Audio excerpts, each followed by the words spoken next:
Okay, well, I just want to go back before I was born. I was born in 1972.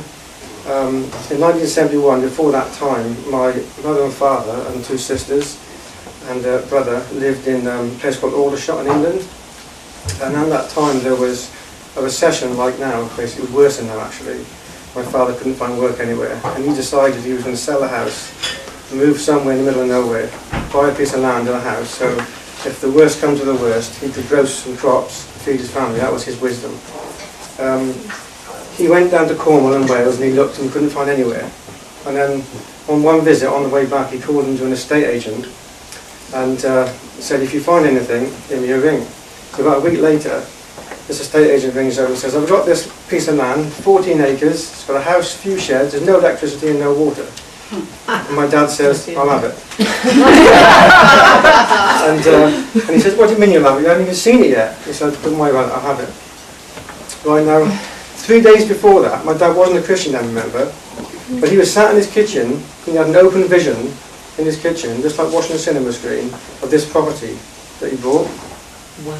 And when he got there, and he came around the corner, he looked up the drive, everything was exactly as he saw in his vision.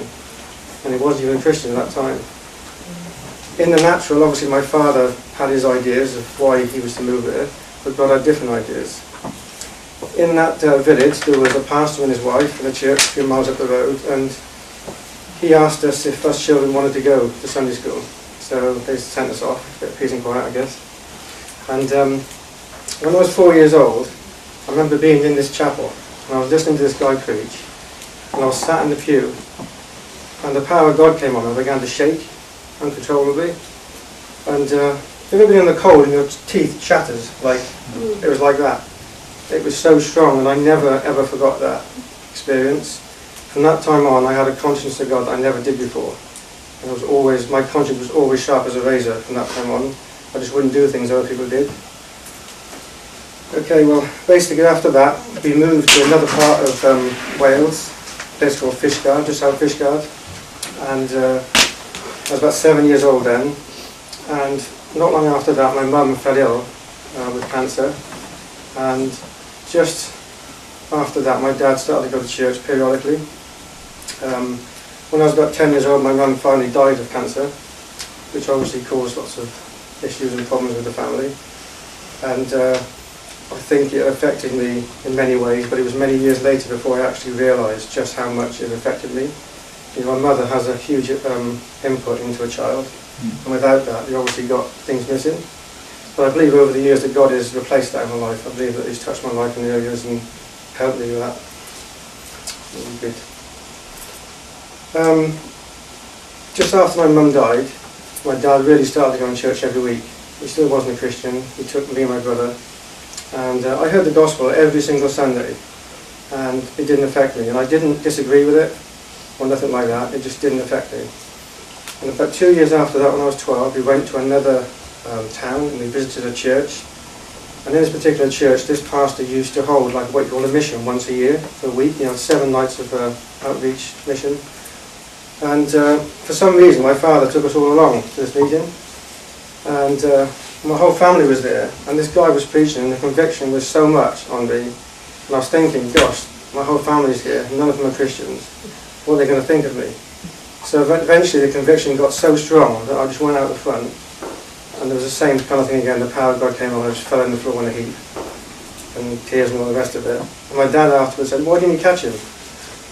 And to the pastor. So I guess after that, after my mum died and I got saved, through my teenage years I was very shy and very low self-esteem, to the point where, particularly with adults, I couldn't look them in the eye if I was talking to them. And I think a lot of that was to do with mum dying and not being able to communicate with people. My mum was the social one in the family. My dad didn't say anything, he just grunted or he just said what was necessary, but my mum was the social one, so I guess that contributed to me being that way. When I left school at 16, I still couldn't read properly, and it used to take me an hour to try and read 3 chapters of the Bible, and say a third of the words I couldn't understand, and I'd go and ask my dad, what does this word mean? What does that word say? So So I asked God basically, can you teach me to read? So basically I learned to read reading the Bible. Wow. So that's really good. Around about that time I just gained more and more hunger for the Word. Just consumed the Word, and I consumed every Christian table I could find, and Christian book. And when I started going on Christian camps with my church, instead of going to the children's book, I used to stay and listen to hear the man of God preaching. I wasn't interested in going and playing games and doing stuff like that. I was just so taken up by these preachers and the Word of God they preach with passion. About this time, I was still about 16 then, there was a few young people in the church I was at, and they all just disappeared and got non-Christian boyfriends and girlfriends, and I was left in the church on my own. That's the story of my life, actually.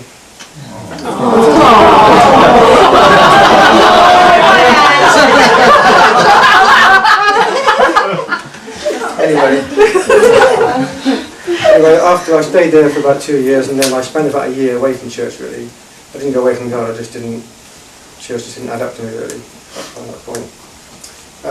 When I was 21, I remember it was Boxing Day, and my brother-in-law had this party, and I went down to this party, and at the time I was reading a book on the Welsh Revival, and I took it with me, which is typical of me.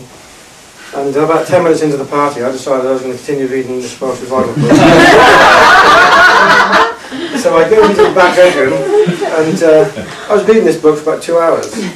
And then my nephew comes in, not my nephew, sorry, my brother-in-law comes in and gives me a can of beer. And I put it down on the floor, and I sat on the bed, and after about 20 minutes or so, I went to pick the can of beer up. And as I picked it up, I heard the voice of God speak to me, and he said, put it down. And I just hung there for a second, and I put it down. And the second that the can of beer hit the floor, the whole room filled with the glory of God and the presence, and it just came on me, and I couldn't move. It was like a tank sat on top of me. The only thing I could move was my fingers, reading this book. And the speed which I was reading the book sped up about 10 times. It was going like this. And which is amazing for me.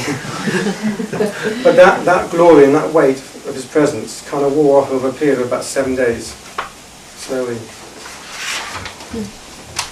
And that obviously profoundly affected me. That's almost like God was then allowing me to experience something of the Welsh Revival. And I've since read the book on the Welsh Revival since that time, and also had other experiences. I won't get into that. Between the ages of 10 and 32, I was part of 9 churches. Now that wasn't necessarily by choice. I wasn't a church hopper. It just happened that way. Many of the churches split and God moved me on different places. 3 of these were church plants, which I was a part of, the church plant.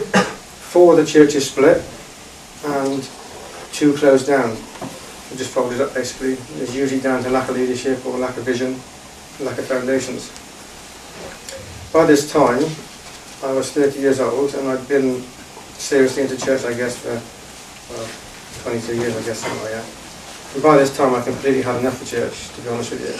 Not just because of my experiences with a church life, but also because God had shown me for many years what the church should be like. And at this point, I became quite depressed with life, basically. And then God started to speak to me about fasting, and I fasted a few times. And this went on for a few weeks, and I said to God, well, how long do you want me to fast? And he said, I want you to fast for 40 days. So the only person I knew who fasted 40 days was Jesus and Moses, really, and maybe some guy from India. But I didn't think it was possible, to be honest with you. Even if somebody could, I didn't think I could do it. And anyway, I said to God, you're going to have to give me a sign. So I go into a Christian bookshop, and one book catches my eye. I go across, pick the book off the shelf, it's all about fasting for 40 days. So basically I decided to fast on the 1st of July 2002. And the 3 days running up to the fast, I felt the arms of God around me 24 hours a day, just constantly there. But on the first day of the fast, it all stopped with nothing, absolutely nothing. And for the first 22 days of the fast, nothing happened at all. I spent more time praying, I spent more time seeking God, but nothing happened for the first 22 days. On the 23rd day, I came home from work. I came through the bedroom door to pray like normal, and I knew that the presence of God was in the room. And I knew immediately I had to get down on my face in the floor. And God started to speak to me. And I won't tell you everything he said, I'll just say a few things which is relevant to tonight. And he said to me, basically, along the lines of, before you can do the other things I'll call you to, you have to be a prophet. And that's what he said to me. Now that was a complete shock to me. You might as well have said I'd call you to be a rocket scientist or an astronaut, because I had no idea whatsoever. I got straight up, I had no idea whatsoever. And I said to God, well, when's that going to be, like 20 years from now or something? And he said, no. He says, as July goes out and August comes in, so you begin to prophesy. And that's exactly what happened. The church I was at the time, the pastor believed in charismatic things, so he allowed me to prophesy, amazingly.